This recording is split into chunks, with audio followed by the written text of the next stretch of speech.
18ኛ ሳምንት የእንግሊዝ ፕሪምየር ሊግ መርሃ ግብር አርሰናል በኤምሬትስ ከብራይተን ጋር ያደረጉትን ጨዋታ አርሰናል 2-1 በሆነ ውጤት ጨዋታውን አሸንፎ መሪነቱን ከማንቸስተር ሲቲ ተረክቧል። እጅግ በጣም ወሳኝ የነበረ ጨዋታ ነው።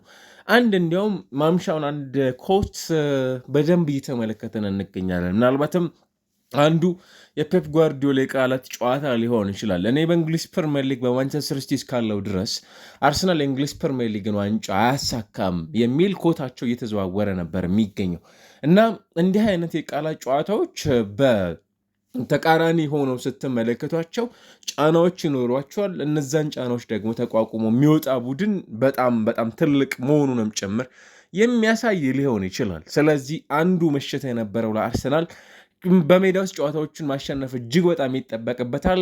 እኔ ያንን ምሽት ያስተዋለን ይመስላል ብዙ ወሬ ከማውራት ባሻገር፣ ነገር ግን በጨዋታዎች ላይ ይበልጥ የቤት ስራውንም ጭምር መስራት የሚችል እጅግ በጣም አስደናቂ የሆነ ቆይታን የተመለከተን እንገኛለን። ምናልባት በዚህኛው የውድድር ዘመን የሚካኤል አርቴታ ቡድን እያደር የእንግሊዝ ፕሪምየር ሊግ ላይ ያለውን ፕሩቨን የሆነ ቡድን የመሆን እድሉ በጣም ሰፊ ሆኖ እያስተዋለን እንገኛለን እና በዚህም ቆይታ እያስተዋለን የምንገኘው ቡድኑ በደንብ ጎሎችን ያስቆጥራል። ከጎሎች ጀርባ ባሉት ቆይታዎችም ጭምር ደግሞ እንዲህ ቢበልጥ የቃላት ጦርነት ላይ ከመግባት ይልቅ ሜዳ ውስጥ ባትሎቹን ማሸነፍ አርሰናል ቤት ውስጥ እየተመለከትናቸው ያሉት የቅርብ ጊዜ ብቃቶች ይመስሉኛል። ዛሬም በተመለከትነው ጨዋታ ላይ ከብራይተን የዛን ያህል ጫና ደርሶበታል ለማለት በግሌ ይቸገራለሁ። አርሰናል ፍጹም በቀላሉ በሚፈልገው መልኩ ነበረ ጨዋታውን ማኔጅ ማድረግ የቻለው።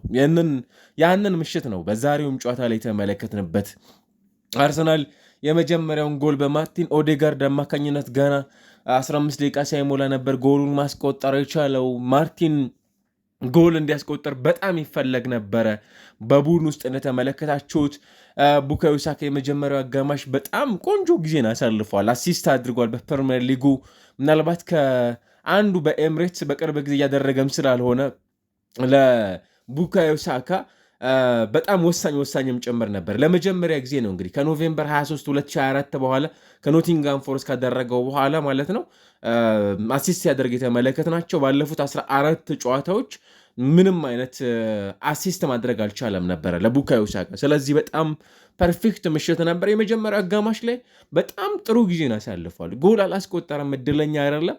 ዘንድሮ በመጠኑም ቢሆን አንዳንድ አርሰናል ደጋፊዎች ቡካዮ ሳካ ላይ የሆኑ ጥያቄዎችን ማንሳት ጀምረዋል እንደምታውቁትና ለዛ በጣም በተቃራኒው በውጤት ደረጃ ሊለካ በሚችል መልኩ በጣም ጥሩ ጊዜ ነው ያሳለፍ የቻለበትንም ጭምር ምሽት ሲያስመለክተን ነበረ ያስተዋለው።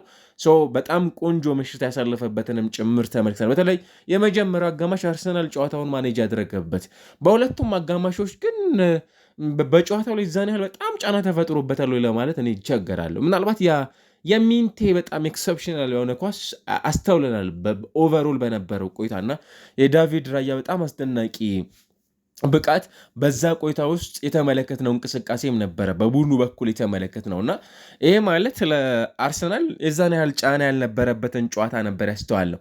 ምናልባት እኔ እንዲህ አይነት ጨዋታዎች ለአርሰናል በጣም የተሻሉ ናቸው። እኔ ከጉልበት ከመቆጠብ አንጻርም ጭምር ኦፍኮርስ በፕሪሚየር ሊጉ በጣም ለረጅም ደቂቃ ኳስ ተቆጣጥሮ የሚጫወት አይነት ቡድን ነው። ከዛ ባለፈ ሁለተኛው አጋማሽ ላይ ብዙ ጎሎችን ማስቆጠር የሚችለን ቡድንን ነው ዛሬም የገጠሙት። ብራይተን አት ኤኒ ታይም ጎሉ ሊያስቆጠሩባቸው ይችላሉ እና ደግሞ በቤስት ሰብስቲቱት በማድረግ በነዛ ደግሞ ጎል ከሚያስቆጥሩ ቡድኖችም ጭምር አንዱ መሆኑን በተደጋጋሚ በዚህ ውድድር ዓመት እየተመለከትናቸው ካሉ ቡድኖች ውስጥ አንዱ እንደሆነ በደንብ እያስተዋለን ነበረ በፕሪሚየር ሊጉ የተመለከትናቸው የሁለቱ ቡድኖች ጨዋታዎች ማለት ነው። ስለዚህ ዛሬም የምንጠብቀው የሆነ ነገር ነበር ለአርሰናል ከፓላስ በጣም ረጅም ጉዞዎችን ካደረጉበት የሊግ ካፕ መርሃ ግብር በኋላ ዛሬ በጣም በብዙ ጫናዎች ሳይኖሩት በፕሪሚየር ሊጉ ያሸነፈበት ጨዋታ ነበረ። በዚህኛው ጨዋታ ላይ ተመለከት ነው። አንዳንድ ሃይላይቶችን እናንሳ። ለምሳሌ ጋብርኤል ማጋሌሽ በአርሰናል በኩል ወደ ሜዳ ተመልሷል ከጉዳት በኋላ። ከዛ ባለፈ ዴክላን ራይስ ዛሬ የአርሰናል የፉልባክ ተጫዋች ሆኖ በአርሰናል በኩል ቤን ዋይት ሊጫወትበት በሚችለው የሜዳ ክፍል ላይ የተመለከተነው ተጫዋች ነበር። ስለዚህ የቡድኑ እዛ ቦታ ላይ ዛሬ በጣም ቆንጆ ነበር። ሁለተኛው ጎል እንዲቆጠር ትልቁን አስተዋጽኦ ያበረከተው እርሱ ነበር። ከፍሪኪክ ከማዕዘን ምት የተሻገረን ኳስ ነበር ሩተር በራሱ መረብ ላይ ጎል ሲያስቆጠር የተመለከት ነው። ስለዚህ አዲስ ነገር የተመለከት ነው እሱ ነበር። የአርሰናል አማካይ ሜሪኖ ዙቢሜንዲና ማርቲን ኦዴጋርድን ይዞ ነው የጀመረው። በጣም ታታሪዎች ነበሩ በዚህ ጨዋታ ላይ። ከዛ ባለፈ ደግሞ ዮኬሬዥ ዛሬም ተቀይሮ ወጥቷል። ጋብርኤል ሱስ ወደ ሜዳ ተቀይሮ ገብቷል። አንድ ቆንጆ ኳስ ሆልድ አድርጎ ያቀበለበትንም ቅጽበት ያስተዋልንበት የሁለተኛ አጋማሽ ኦቨሮል በተመለከተው የ90 ደቂቃዎች ውስጥ ሊነሱ የሚገቡ እንደው ከላይ የምናነሳቸው ጉዳዮች ናቸው። ነገር ግን ከዚህኛው ባሻገር በጨዋታው ላይ ቅድም እንዳልነው ለአርሰናል ይህንን ጨዋታ ማሸነፍ እጅግ በጣም አስፈላጊ ነበረ። በጣም አስፈላጊ ነበር። ምክንያቱም ማንቸስተር ሲቲ ከዚህኛው ጨዋታ በፊት መርሃ ግብሩን አከናውኑ ስለነበረ 40 ነጥቦች ላይ ደርሶ በፕሪሚየር ሊጉ ከኖቲንጋም ፎረስት ውጤት በኋላ የሊጉ ደረጃ ሰንጠረዥ ላይ ከአናት መሆን ችሎ ነው። ባለፉት 2 ሳምንታት ይህንን እያስመለከተ ነው አክቹዋሊ ማንቸስተር ሲቲ። ምክንያቱም በሁለቱ ክለቦች መካከል ያለው የነጥብ ልዩነት እንደተመለከት ነው የሁለት ስለሆነ አሁን ባለ ሁኔታ ከሁለቱ አንዳቸው ነጥብ የሚጥሉ ከሆነ አሊያም ጨዋታ ቀድሞ የሚያከናውኑ ከሆነ የነጥብ ልዩነቱ ከፍ ዝቅ የማለት እድል እንዳለው ይታወቃል እና በዚህ ረገድ ማንቸስተር ሲቲ ሊጉን መምራት ችሎ ነው እንግዲህ አርሰናል ወደ ጨዋታ ማከናወን ውስጥ የገባው ማለት እንችላለን።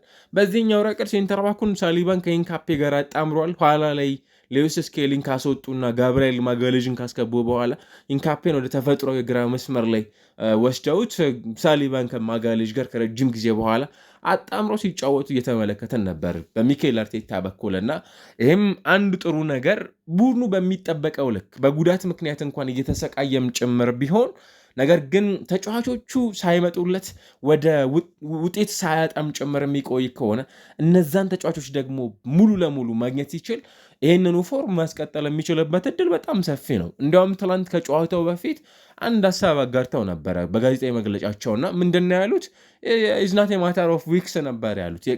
የሳምንታት ጉዳይ ሳይሆን የቀናት ጉዳይ ነው ከሃቨርትዝ ወደ ሜዳ ለመመለስ የቀረው የሚል ሀሳብ አጋርተው ነበር። ስለዚህ ይጠበቃል ማለት ነው በቅርብ ጨዋታዎች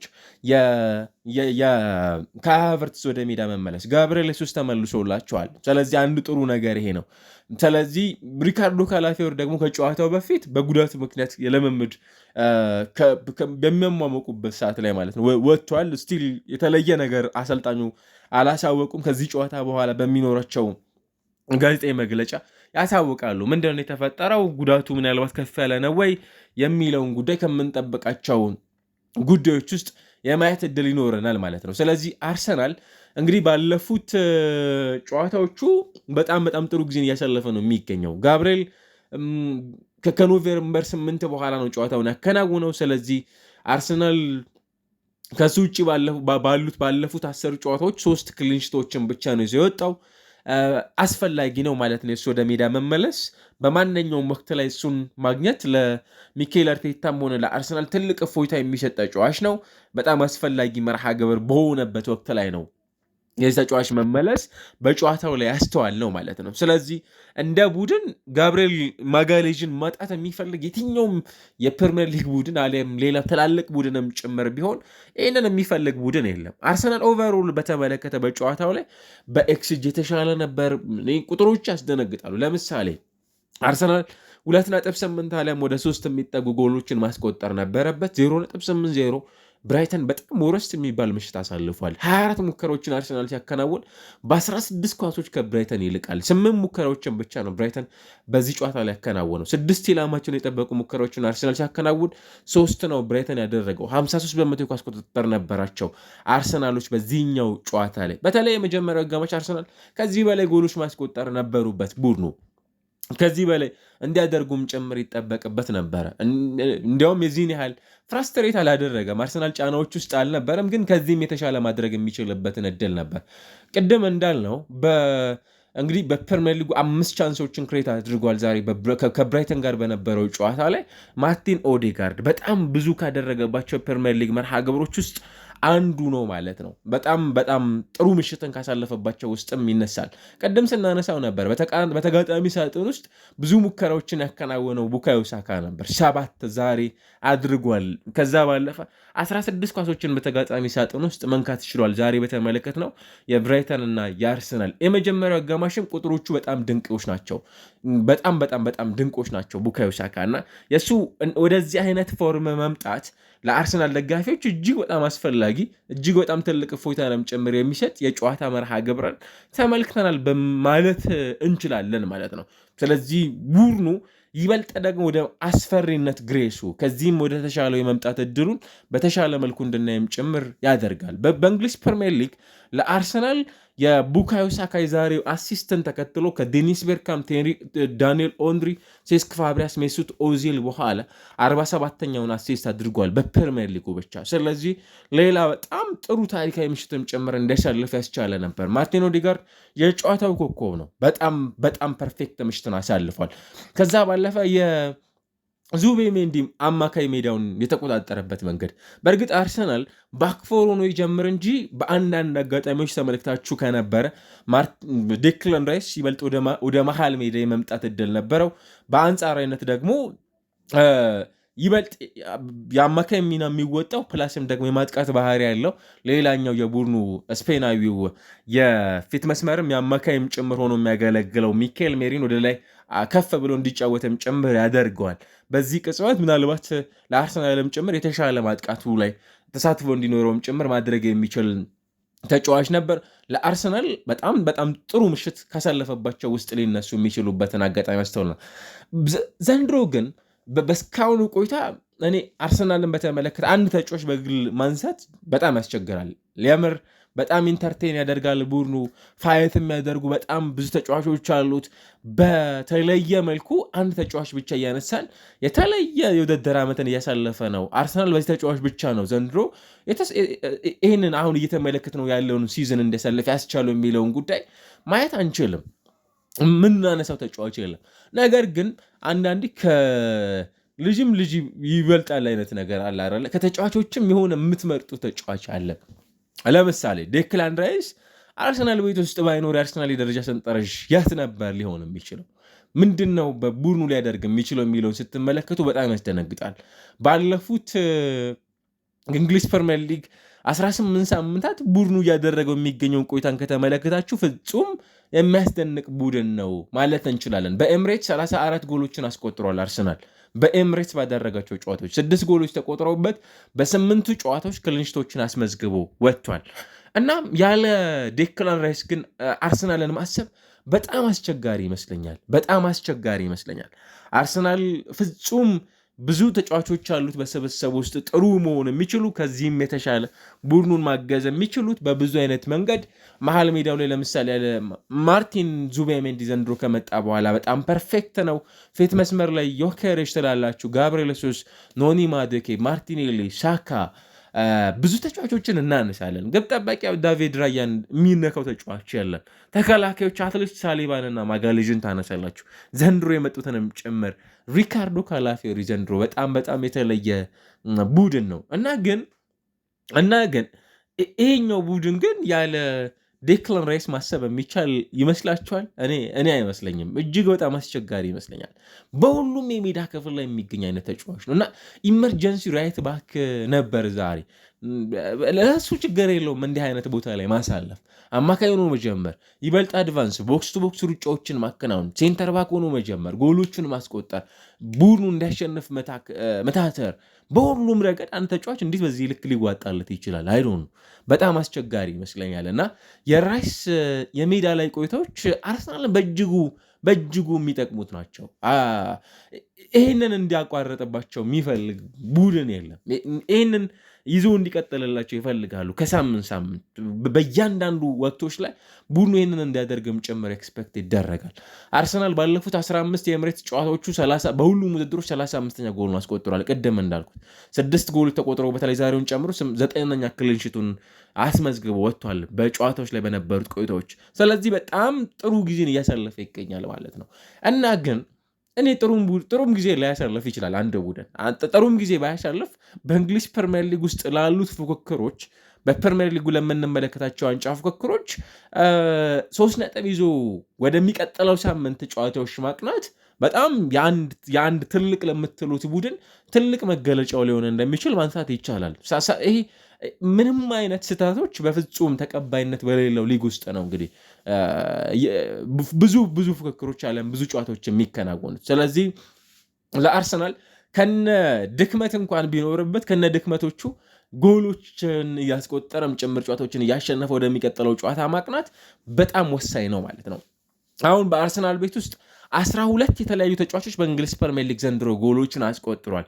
ዮኬሬሽ፣ ሳካ፣ ኤዜ፣ ትሮሳርድ፣ ሜሪኖ፣ ራይስ፣ ቲምበር፣ ዙቤሜንዲ፣ ማጋሌዥ፣ ማርቲኔሊ፣ ሪካርዶ ካላፊዮሪና ኦዴጋርድ ጎሎችን ያስቆጠሩ ተጫዋቾች ናቸው።